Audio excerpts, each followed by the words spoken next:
Sunday night, I'd watch the practice with none of my friends. I'd turn the dial to ABC to see the creep of the week that Bobby Donald defends. But I'm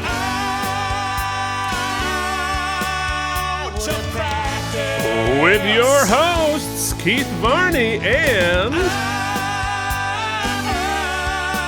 Out of practice. Weekly winner, Mike Andaglio. Way back in high school, most every night, my mom watched QVC, so I missed the practice. There was no TiVo, what could I do?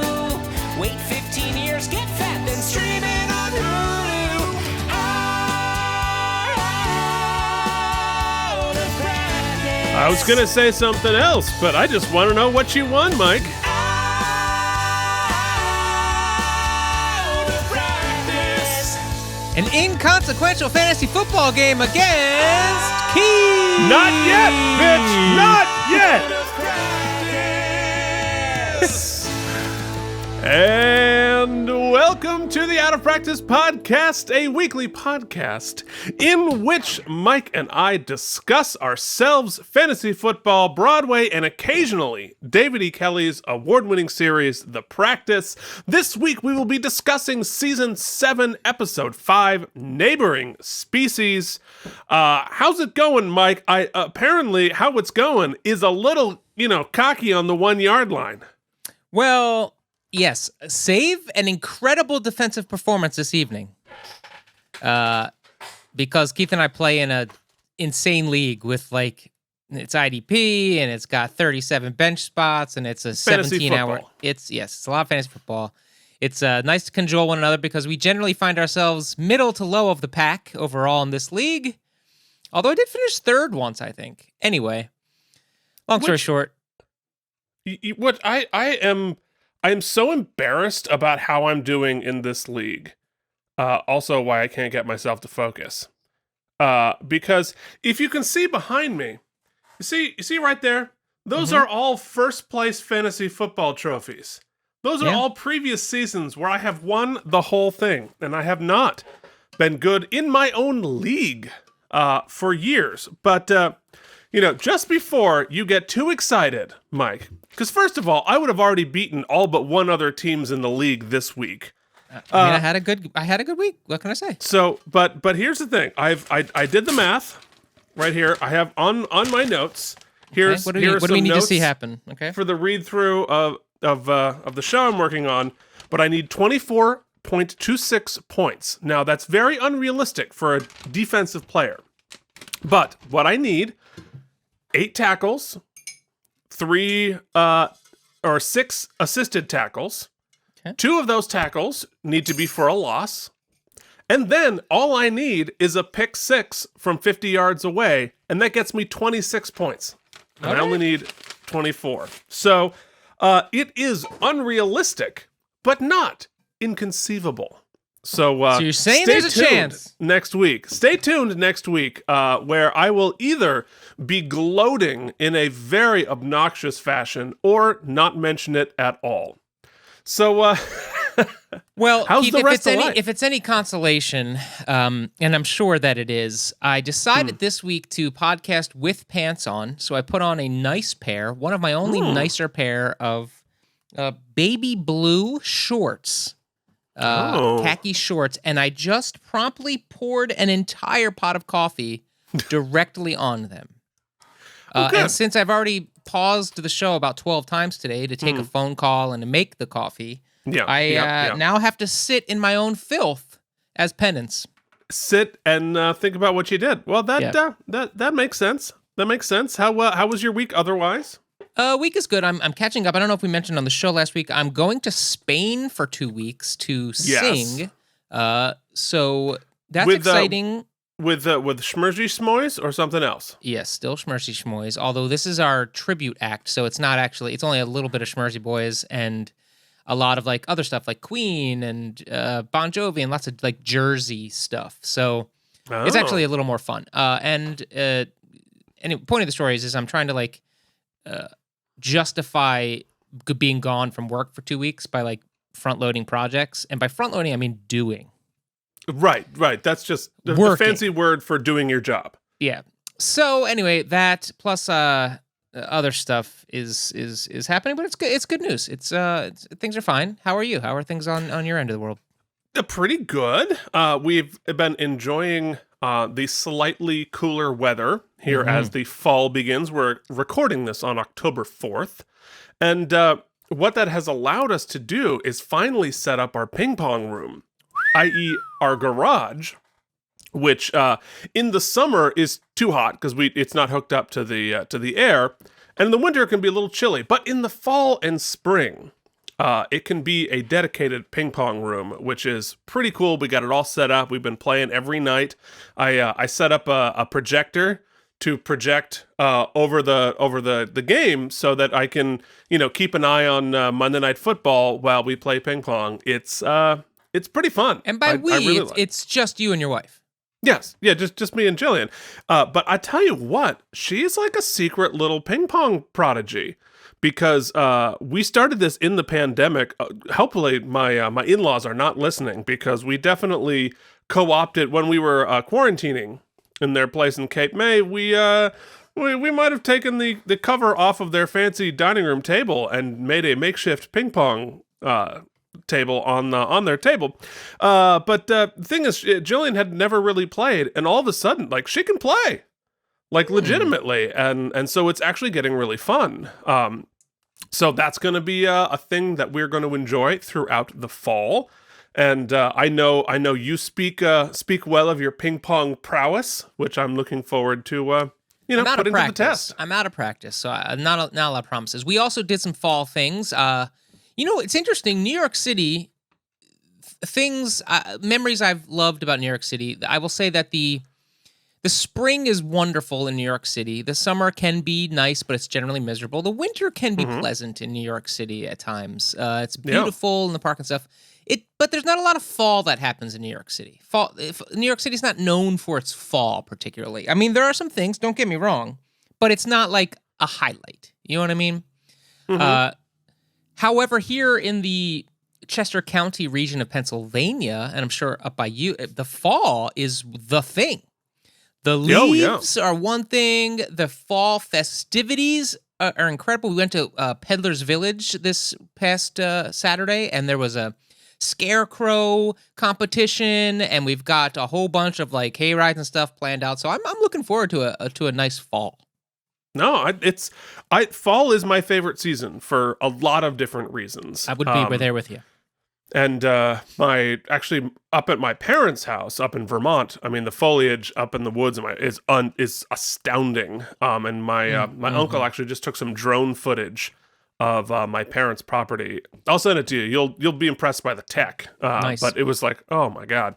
So here, most of the trees on our street are poplar, so they don't have great seasonal foliage stuff. But I planted a red maple in our backyard, which when it's time to turn is going to be beautiful. Super excited about it. Okay, you know what we should do?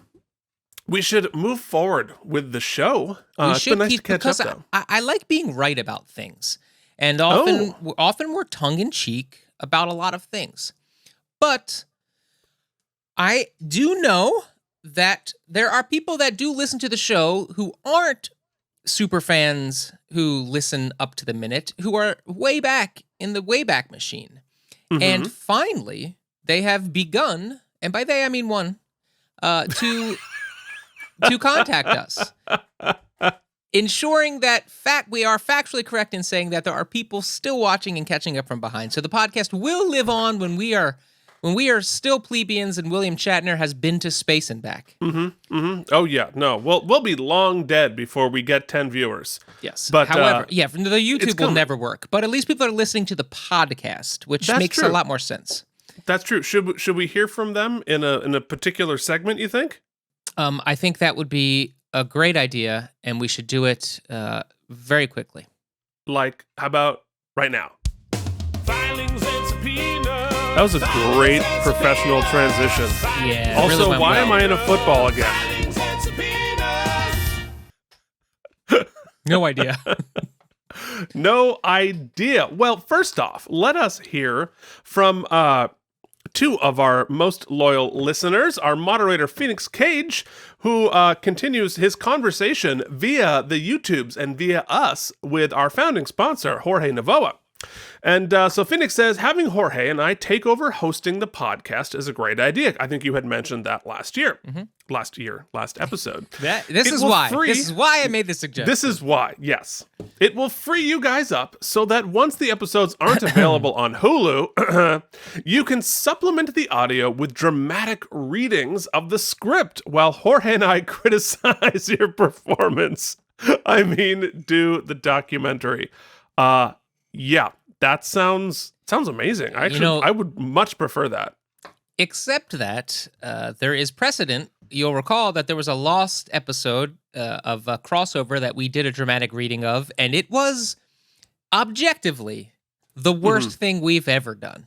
Oh, for sure. Now, but to be fair, we were improvising off of a third-party recap on the internet. So yeah, which was a great idea to begin with. And we didn't know the characters. We've never seen an episode of this show. So, look, we did our best.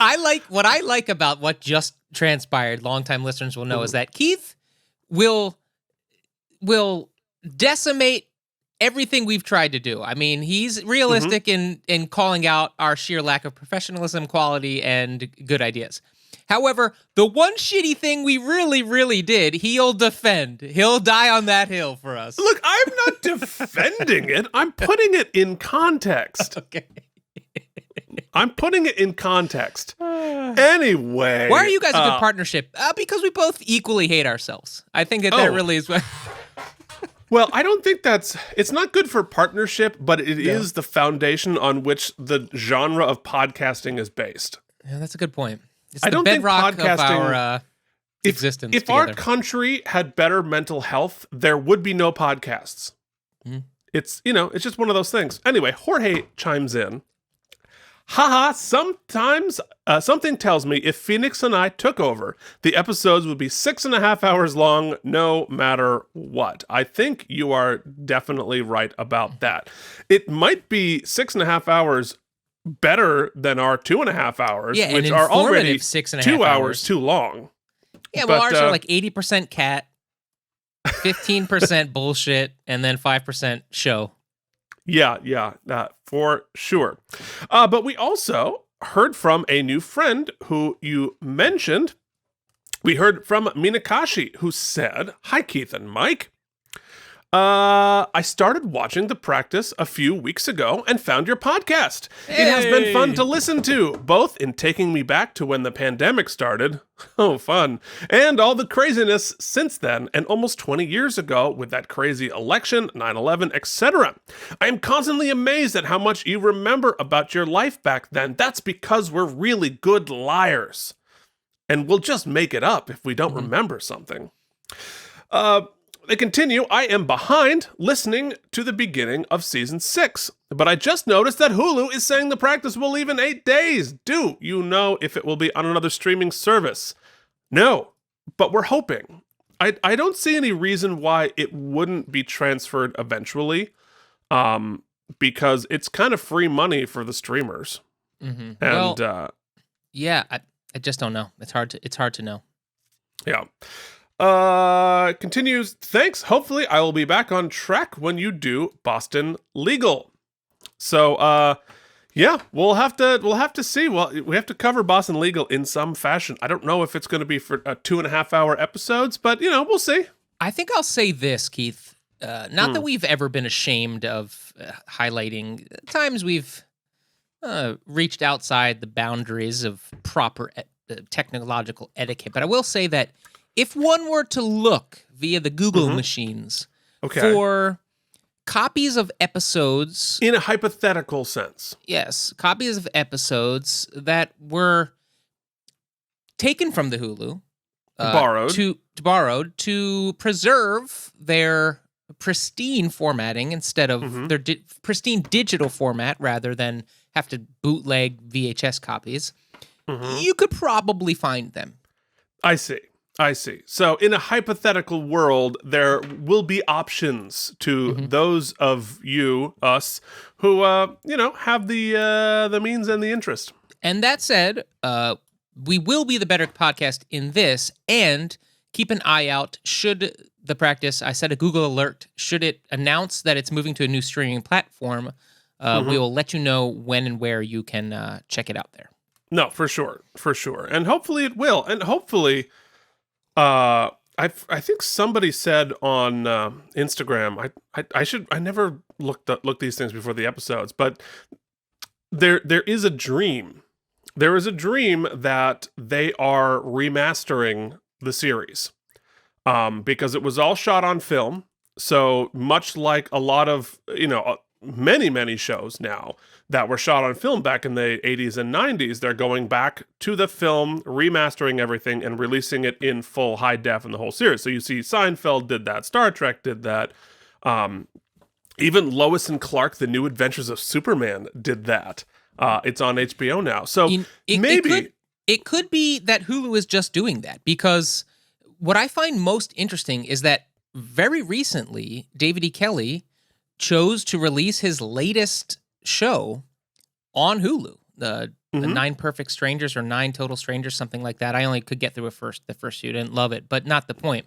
So he's clearly got a good relationship with Hulu, but he also released a few things on HBO recently, so I guess it could move. It could go anywhere, really. It could, and I think that what we're finding is that the shows that weren't special effect heavy, like Star Trek, it's much more possible to do because you don't have a lot of manipulation of the footage that you have to do. And, one of the reasons that they haven't done Deep Space Nine and Voyager is it was so expensive, because all of the optical effects, the special effects were, the CG, whatever, was done on videotape after it had been transferred off of the 35 millimeter film, so that they're worthless in terms of remastering. So they have to be meticulously recreated again in high definition. You can't use what was there before. But for a show like The Practice, there's no monsters running around. So you can pretty much, if you have the original footage,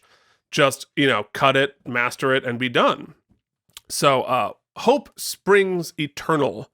Let's hope that happens. And if somebody were to find out, hey, you know what? HBO's got it, Netflix has got it, Amazon Prime's got it, and they wanted to let us know, hey, you know what? This is how you can get sued by a new company. Mike, how would they do it? Hey, go on to your email, put in the to field, outofpracticepodcast@gmail.com, subject line, you guys rock. And then write us an email. I don't think that's necessary. You can subject line whatever you want. Guys, I'm feeling needy. You don't needy. have to lie to us. You don't have to lie. I'm feeling needy. Just tell me I'm pretty. Guys, Mike needs some positive reinforcement. So everybody do me a favor and send Mike some positive reinforcement on all of our platforms. You can also hit us up. Unfortunately, you can't do it today because, believe it or not, Facebook and Instagram are down. Are they really? Yeah, they were as of 10 minutes ago because, they're imploding internally. But should they come back up, which I'm sure they will because we're not that lucky, hit us up at Out of Practice at Out of Practice Podcast on Facebook or Instagram. Check out all of the cool photoshopping Keith does. And hey, while you're at it, go on the YouTubes, click subscribe, click the notification bell to watch this show or our other Star Trek show, which gets viewers, and that's what you can do, folks. Yeah. All right. Well, you know what we can do? What can we do? We can hop back in the time machine because it's finally time to talk about not necessarily The Practice, but at least the era in which it aired, specifically November 3rd, the year 2002, and answer everybody's eternal question. Mike, what were you doing? This day in the basement. Well, Keith, I did some searching, and I know that I have it somewhere, and I just couldn't find it, which sucks because I know I can find it, but we'll get there. This was around the time, this fall, was the, and I know because I'm wearing a sweatshirt, a hoodie, that I had my first professional headshot done. Photographer who is still taking headshots, Shirin Tanati Photography. And they were all black and white because the standard at that point was black and white lithograph. Oh, yes. And I was able to find a pre-photoshopped outtake from the shoot. I have hard copies of the headshot somewhere, so I will find it and show it at some point. But I do know that this was from that shoot. I'm almost positive. Oh, yes. And it's not great. But it's in color, too, because it was before... I believe we must have been shooting. No, I know we shot these in. So this might not be from that shoot actually, but it's nearby because I know that. Oh yes, I know that. I've seen what the final version of this. I know they were shot in film, and this is definitely a digital shot. So I'm confused. Maybe I don't know, but this is what it basically boiled down to. This was the time period. This at least was a picture taken around that time period. So. Headshots are a weird thing, especially your first go at them, because it's a stranger. You just spent a lot of money you don't have. And at that time, at least, and now it's different because you got digital cameras, you shoot 400 pictures, you walk out of there with like enough pictures to do a trillion pictures. Yeah. Right. Back then, it didn't work that way. You didn't get to keep the negatives, and you had to like look through them in a certain way, and then little pictures of the negatives, right? And right. With a little like optical glass dealy. Yeah. And then pick 3 pictures that they reproduce, and then you pay another money for them to like retouch them, and then that's it. That's your picture. That is you in the professional acting world for the next probably 3-4 years. Yeah. You get one swing at it. So it was. You got to take them to reproductions. Remember having to go to reproductions? Oh, if you were fancy. If you weren't fancy, you'd send them away to someplace in Kalamazoo, Michigan, like me, and for like half the price of reproductions, get like cardstock versions.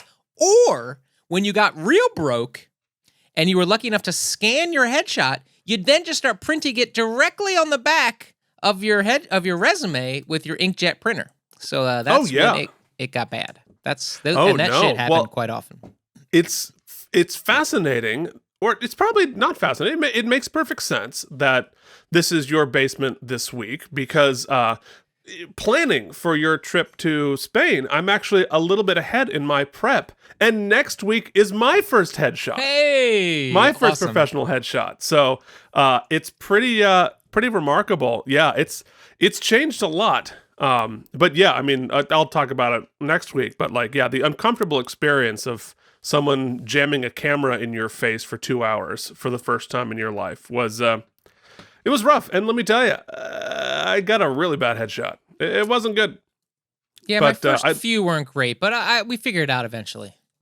I've never had a good one once in my life. And by this point, I stopped taking them professionally maybe 15 years ago, and I just shoot them myself now because I've been thinking about it. It turns out I need to get some with like my actual hair color, but I just had to dye it for this gig. So I will sometime this winter have to put down the money because my headshot at this point is old. And it's weird now because you're now that the world is coming back in the theatrical realm, like you need a headshot, but it's expensive. And I'm wondering if it's even worth it. I just do it yourself. I mean, you've got the camera. Yeah, or at least find somebody with like a digital, like a DSLR full frame, and just have somebody do it on the cheap. I just don't go in for big enough things. It doesn't even need to be a DSLR full frame. Look, it's never going to be bigger than this. Like this whole idea that you need to be like, wrap it around a skyscraper and that's nonsense. Yeah. Take it on your freaking cell phone. It just needs to look like you. It's not like it was 20 years ago, Mike. Take it from Broadway Keith. All you need is a crop shot of you and your Star Trek toys, and you're in, baby. Look, Jillian got on Broadway with a headshot I took on our roof on my iPhone. So, boom to that. Okay. Yeah. You know what? Awesome. That's good to know. Yeah. Now, it should be noted, you're a pretty good photographer, though. That's no bullshit. You are maybe an amateur, but you are pretty good at it. Well, yeah. I mean, I take pictures, but I'm not doing a lot of work with it. I'm point the camera at the person, press go. It's like it's not, you don't need to go to college to like frame a decent headshot. Anyway, blah, blah, blah, blah, blah, blah. Anyway, let us move forward. We'll talk about my headshot next week, which is going to be fun. So what I was doing, now this is November 3rd of 2002. You know what was happening in November of 2002? The midterm elections. So I was voting by mail. It's a fraud. Voting by mail in Vermont. And so that was cool. Also, I got an email, because I'm, going back in my old emails, from one of my Eastman friends who had just been, I'd mentioned, I think before, she was cast as the Mimi cover in Baz Luhrmann's La Boheme on Broadway, and she sent an email just this very day saying, I'm going on today. So, Hey. So congratulations to Janita, who has gone on to have a long career, and about half of it on Broadway. So that's awesome. So yeah, that's very simple. That's sort of all I was doing on that very week. I think it's now time to zoom out a little bit, and let's talk about... It's time for the Out of Practice Podcast's This Day in the World. The greatest hits, the biggest movies, headlines from Vermont, essential sports updates, and for some inexplicable reason, the weather from 20 years ago. Now back to Keith and Mike. Well, folks, we're losing ourselves here with the top hit Eminem's Lose Yourself, fantastic song from his movie 8 Mile, which had just come out. And so that was playing on it's a guitar cover of a rap song. That's interesting. Anyway, the local paper talked about candidates tangle in latest debate. Of course, it was the 2002 gubernatorial election. Howard Dean did not run. And you know what? I think that's from last week. Whatever it was, that's what was happening. The top movie was Santa Claus 2. The desanimation process has begun! $29 million. Wow, Mike is doing the video edits on the fly. He's doing it live! I'm going to replay that because I just absolutely love this movie. Oh dear. The desanimation process has begun! That's my favorite part of the movie. We're learning so much about Mike right now. People have their opinions about Tim Allen, okay? Sure. But watch the Santa Claus 2 for that kid. He's like the head elf, and he turns in an absolutely astonishing comedic performance. I just think he's so good. And this is why, I don't want to get Keith on the soapbox now again. Here we go. I do miss a little bit the days when like actors and performers and like the stuff we saw on screen was outside of our politics. Like there wasn't social media, so I didn't know what Tim Allen's politics were. I didn't know. It didn't color everything. People weren't mad at Chris Pratt for being Mario because of his what. Like we just went and we could suspend our disbelief. But that said, that's not the world we live in. So be no. it. Well, back in that day, Tim Allen was a coke dealer. Actually, I heard Tim Allen on Mark Maron. Yes, even while he was doing Home Improvement. No, this is before Home Improvement. Yeah, Santa Claus came out way after Home Improvement. Yeah. Well, I mean, back when we didn't care about such things. Oh, okay. I hear what you're saying. But interesting guy. I heard him on Mark Maron. Interesting fellow. Anyway, let us move on to something far, far, far more important. Everybody's favorite segment. It's time for sports ball. The New York Football Giants beat the Jacksonville Jaguars 24-17 at Giant Stadium, evening their record to 4-4. Tiki Barber rushed for 101 yards, caught 62, and scored 2 touchdowns. Meanwhile, the Eagles beat the Bears 19-13 in Chicago to improve their record to 6-2. The game was played at Memorial Stadium in Champaign, while Soldier Field was renovated for the season. Soldier Field, which I believe that in Chicago people hate it, but I think that renovation of Soldier Field was stunning. I love seeing games from Chicago. I think it looks amazing. So it might not be as good in person, but on TV, the spaceship looks great.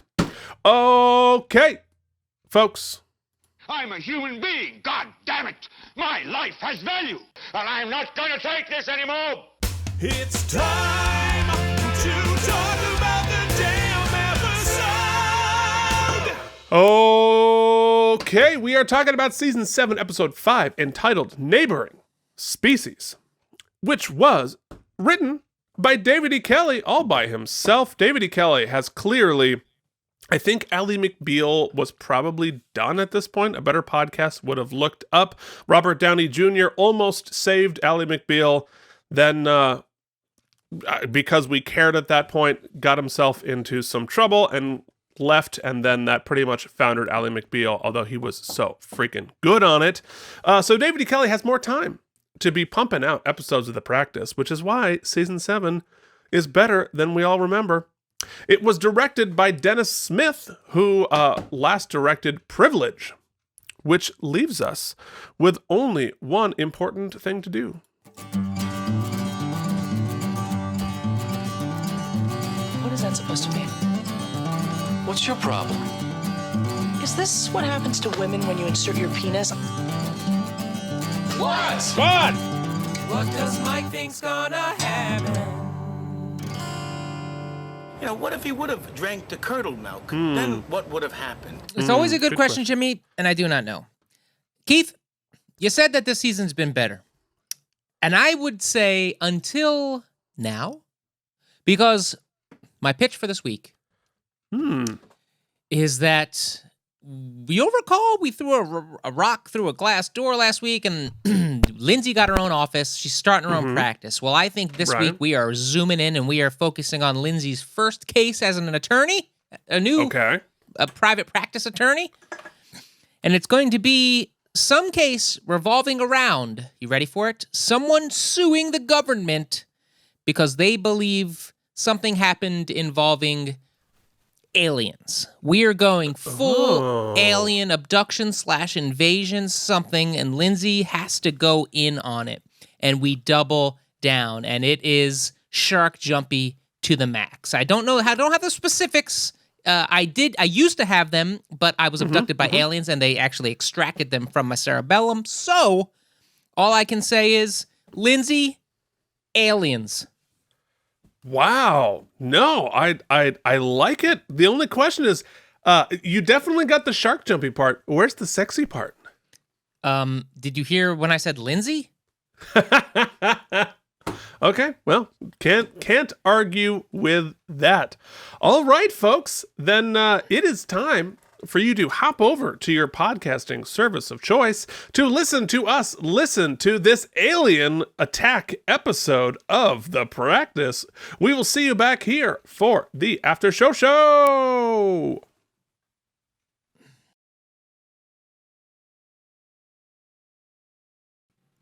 And we are back, baby. Back. Wow, we have just watched The Practice Season 7, Episode 5, Something About Neighbors. Now, I don't remember what happened, Mike. Is there any way that you could, tell me what happened in 30 seconds? 2, 3, 4. Mike has 30 seconds to remember what just happened on the show. Segment. Yo, dead babies are pissed, man. Because there's stem cell research and they're harvesting and they're like throwing meat, and Eugene's got to talk about why they shouldn't shut them down because people might protest. On the other hand, Lindsay's got this lady who's singing a Whitney Houston jam, and Kittelson's like, it's cool. No sweat. It's okay. That's legal. And on the other hand, guess what? You can't just shut down the stem cells.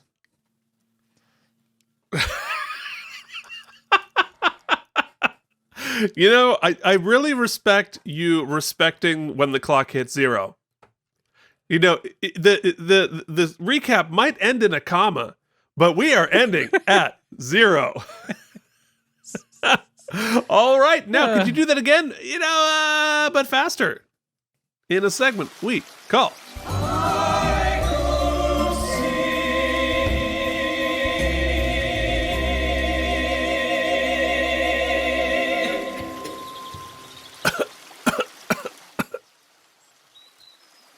Stem cell research trial. 1 moment of Lindsay's time. 2 wins despite sins. Ooh. Yeah. How do I get out of this? How do I get out? Of this podcast or this segment or your life in general? I can't. I literally cannot find the button to escape this. Well, we're going to do the rest of the show with Mike in a little bubble of his own head. Get out of OOPSY? His own head in a bubble in his own head. Oh, there we go. There we go.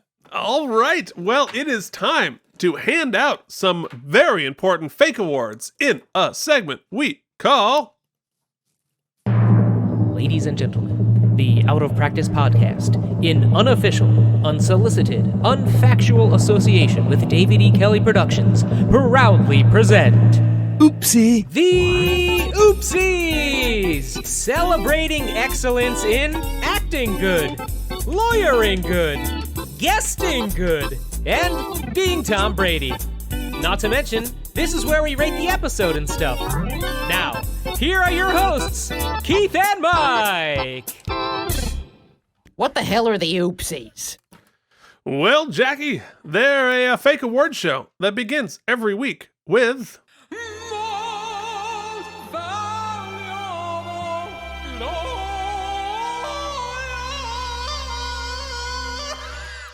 Take Nice. that, Whitney Houston. Yeah. And they are just leaf blowing right outside. Hopefully the gate kicks in.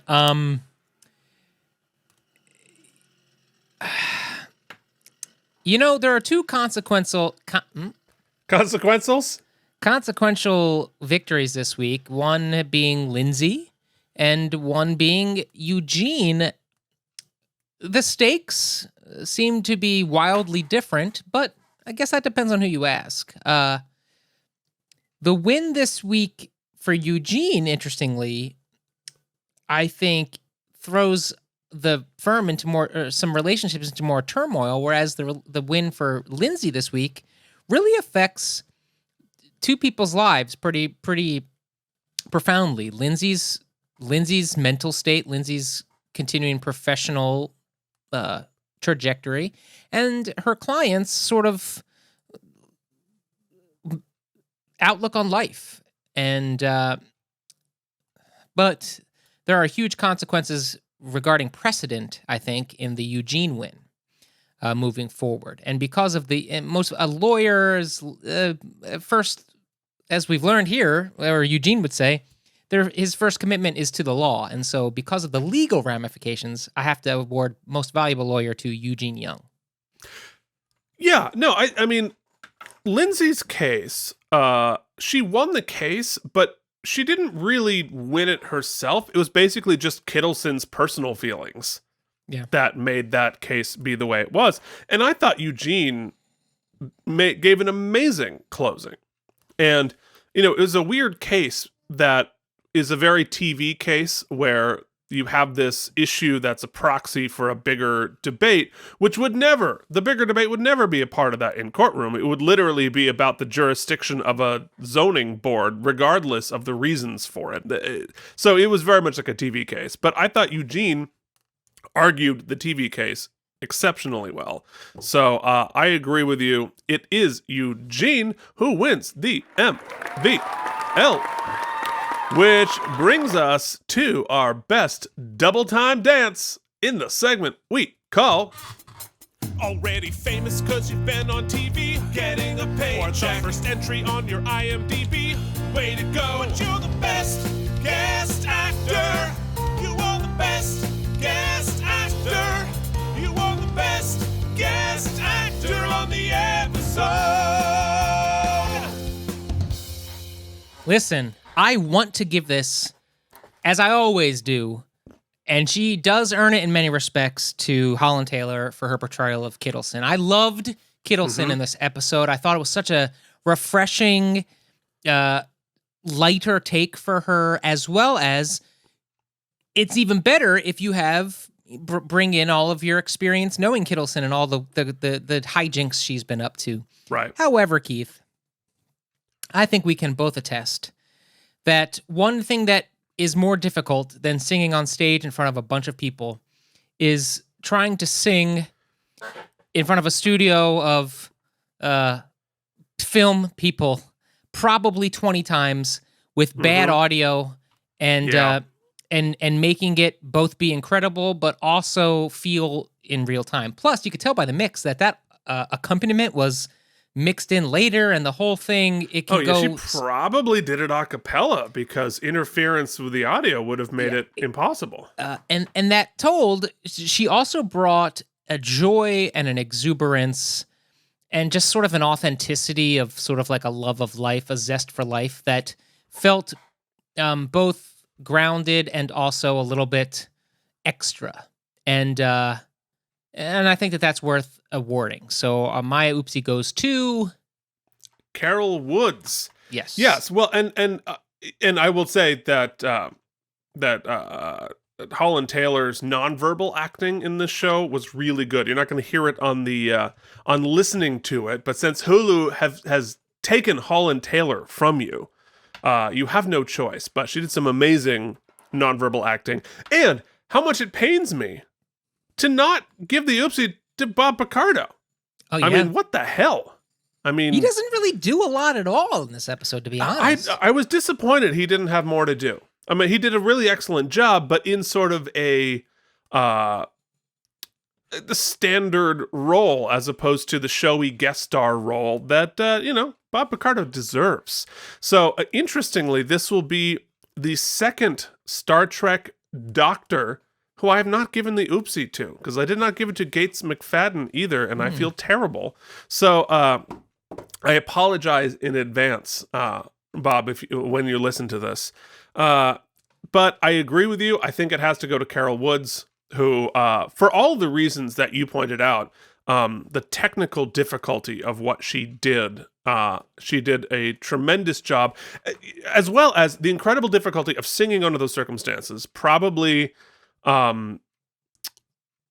don't know if she had an in-ear monitor or something to keep her on the track, keep her on the click, because it didn't seem like they overdubbed the vocals later. Anyway, the point being, she had not only had to sing well, but she also had to sing not as well as she can. She had to sound like an amateur too, which is a little bit harder when you're a phenomenal singer to dial it back. Both from a technical standpoint and also like, I've got this voice. I'm going to be on, more people are going to see me sing this than anything I do for the whole rest of my life. And I'm not going to give it everything I have. It's definitely a tough little razor's edge she had to walk. So congratulations, Carol Woods, on your best guest oopsie. Now it is time for... You killed your podiatrist or blew the case, but you let a single tear run down your face. You're the best actor on the show.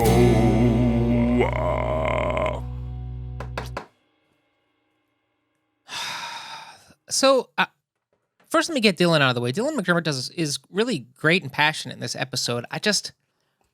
It's so written weirdly, like it's the motivation for it is so strange that it's hard to overcome that kind of a gulf. But I wanted to shout out, he's doing yeoman's work. I thought Michael Badalucco is excellent in this episode. Everybody's great. I really enjoyed Kelly Williams here. It's such a nice beat change to see her sort of relaxed, refreshed, and fulfilled emotionally, and she portrays that really nicely.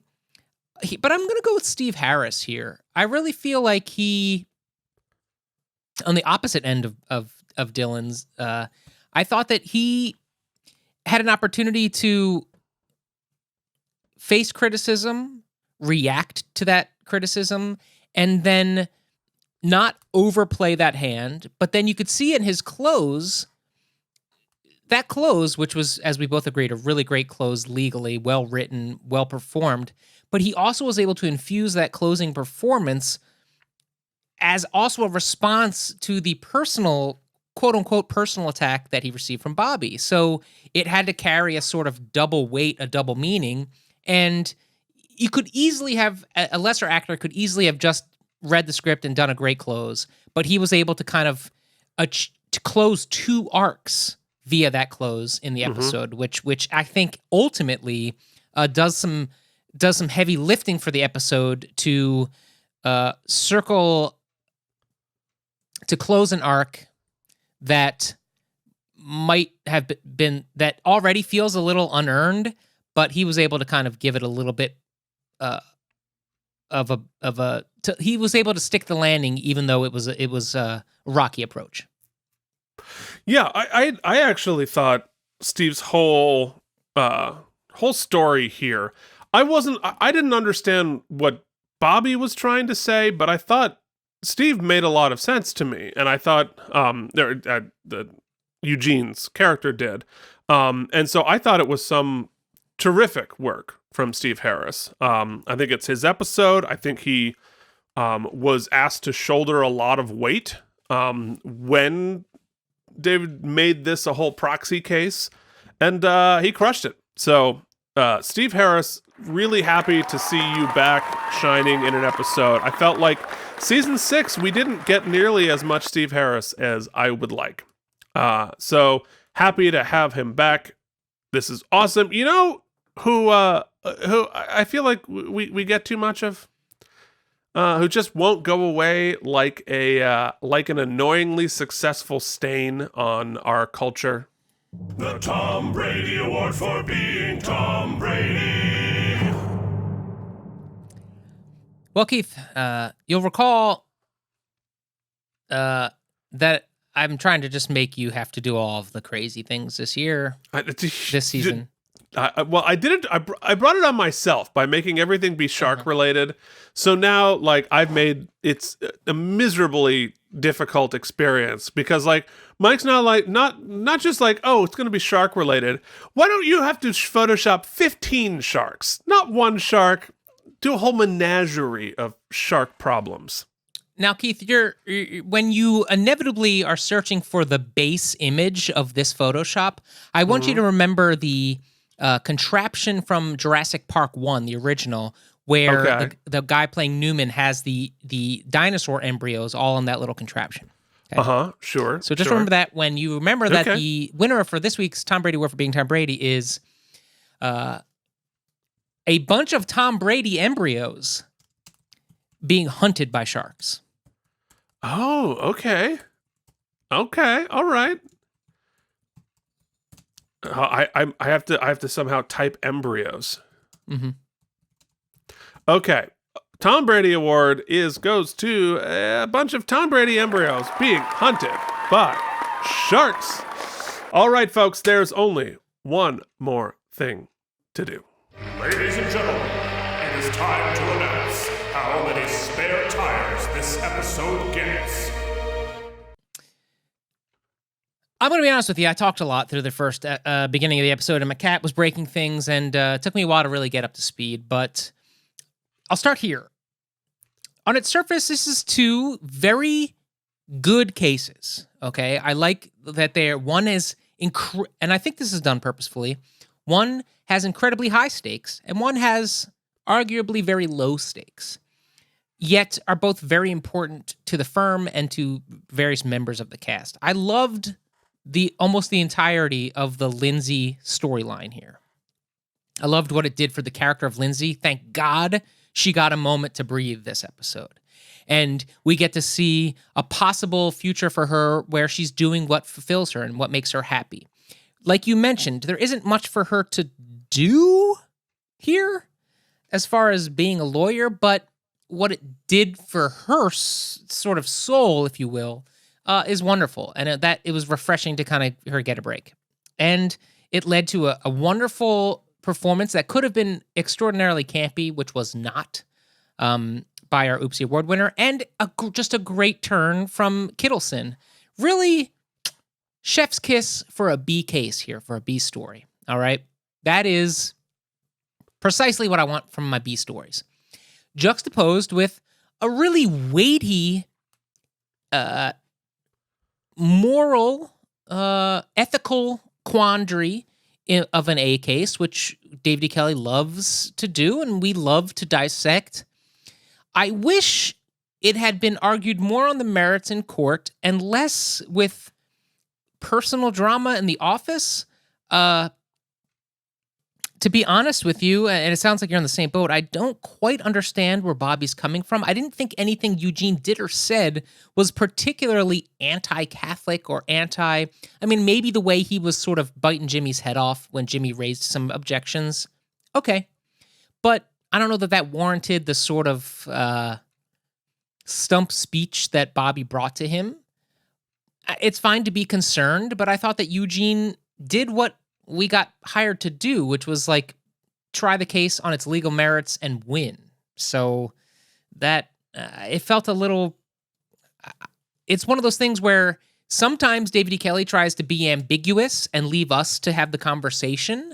And sometimes he really has a fine point to put on it. And here it felt like he was going for the latter, but I'm not sure what the point is. Like, is he trying to just show us slippery slope? Ethical slippery slope here? I don't know. And I'd love to get your take on that. I need to kind of chew it a little bit more. But ultimately, the blueprint for this episode is what I want to see from my sort of general episodes, right? I want to see a great A case with a great like ethical question or a interesting question, and juxtaposed with like maybe some lighter fare that does some character work. And we got a lot of that. And I want to respect that. And there was no big twisty twist, which we don't need all the time, which we've talked about. And so I like that we're settling in here. This feels like we did our sprint coming out of the gate for the race, and now we're kind of finding our pace. And I'm cool with that for where it lives in the season arc or the season. I like it. Like you said, we've been feeling like this season's finding its footing, and this is this is where I want to sit. So maybe I'm letting some of my nits off the hook a little bit too much, and I'll let you pick them a little bit more. But I feel this is a solid episode, and I'm going 7.85 spare tires. 7.85. Yeah, I think. I've been debating this episode back and forth in my head a lot. Because it has all the elements that I really like. That is addressing a controversial topic, arguing both sides of it well. I really like that. We're 100% serial killer free. Yeah. Which is like, I think we're going to have to get a sign that says, we have gone this many episodes without a serial killer, like, with accidents. So that's good. The weight of the A case is sort of balanced by the lack of weight of the B case. I liked all of that. I mean, having her sing in the courtroom was a little schlocky. Like, I get it. It's a moment. But it felt very TV. Okay. It felt like we stepped out of the real world a little bit. In the same way that how the A case was debated also felt that way. It felt like I became very aware that it was a TV show in this episode. Obviously, when it becomes a musical, I get pretty aware of it being a TV show, and I love musicals, don't get me wrong. But also, like, allowing the proxy debate to take place within the courtroom, which would never happen, also was very like, oh, we're watching a TV show, and we're doing a thing. And I get it. And, we've talked about this before, and it's a recurring theme. David E. Kelley's ambiguous moral axe to grind about lawyers lawyering that never really gets explained or articulated well. But there's so many scenes of lawyers judging other lawyers for being lawyers and lawyering well. And the only analogy I can think of is it's sort of like us judging Tom Brady for footballing too much and footballing too well. It's like Tom Brady, fuck that guy. He tries to win at football too much, and he does it for too long. It is like, yeah, of course, Tom Brady is a terrible person and deserves everything we can throw at him. But let's face it, he's doing his job. His job is to be obsessed with winning at football and then do that. And it's weird to be like, fuck that guy. He's to be morally judgy of somebody trying to win at football whose job is to win at football. So I still don't know what David is trying to say. And he's been saying it since season 1. So it's almost like he's got this weird thing in his head, about his own relationship with being a lawyer. And I get it. There are plenty of actors out there who hate themselves because they're actors and hate the business that they're in, that they've devoted their life to. Like it's like, I get it, but it's never quite articulated in a way that I understand. So all in all of these elements, which I liked, added up to like okay. It's not bad. It's not bad. It has a lot of good elements, but like, would I go back and watch this one? So for that, you get a 7.76 spare tires. Good, but not, it's all right. So folks, there's only one thing to do before we play our little outro. And, Mike tells us, what's up, DD? He's so hungry. He just will not leave me alone. You got to feed that cat, sir. Yeah, I mean, look at him. He's right there. He was in the episode. He didn't do a lot, so we'll make sure that we roll something here. Maybe I'll even roll some when he appeared on our other show, Keith, to cross-promote, if you will. Oh. Do you remember what episode that would have been? Because I'm going to have to go back and find it. It would have been Voyager Series 1. But, what you really should do is take a clip of him singing from Voyager. Because this is a musical episode. Yeah, I really should do that. That's what I should do. Is it what I did? You should do that. Because if you don't, it kind of makes you the worst podcaster, doesn't it? No. I think that one bumper shows that I'm the worst podcaster. But Keith, I believe that does take us to the end. Into the outro music. Now, if you would like to complain about Mike's Easter eggs, which are usually pieces of excellence that he really shows up for, the type of excellence that would involve pulling a clip from Star Trek Voyager, you can email us at outofpracticepodcast@gmail.com. You can find us on Facebook and Instagram at outofpracticepodcast. While you're there, leave us a rating and review on Apple Podcasts or any other podcasting service of your choice. Join the jury. It's fun. We just say this to make noise now. But you want to know who makes noise in our hearts?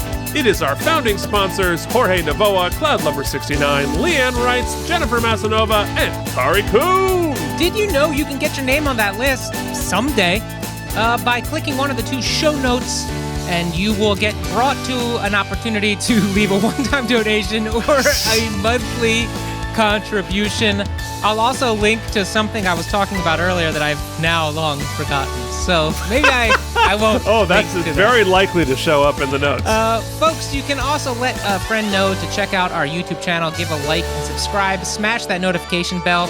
And while you're at it, why don't you harvest some of Keith and I's stem cells? And I mean audio stem cells. At the end of the day, you can do that with some laser sounds. What? What the hell am I talking about? You really lasered the ending there.